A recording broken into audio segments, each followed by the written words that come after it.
I was small in Donegal all of a summer's day. If I maybe took a notion for a dip out in the sea, well, a threepenny bit was all that it'd take to get away. Travelling on the narrow gauge, on the narrow gauge, yes, on the narrow gauge, travelling on the narrow gauge.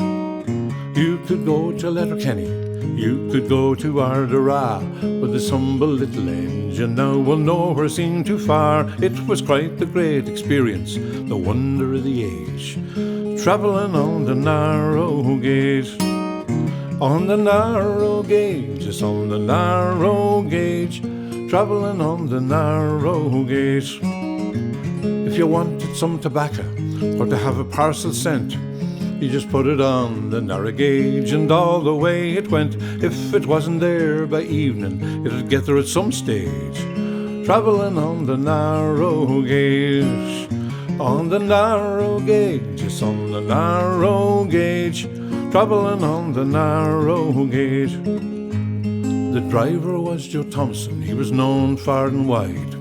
He drove that little railway bus with pleasure and with pride, and even if it broke down, he was never in a rage.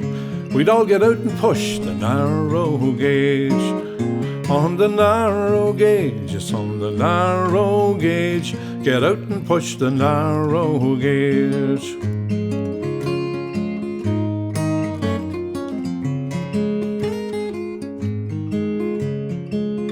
It was in the year of '59 they finally closed it down. The loss of it was surely felt in every railroad town. Now it's nothing but a memory, a line on history's page, the story of the narrow gauge, on the narrow gauge, yes, on the narrow gauge, the story of the narrow gauge.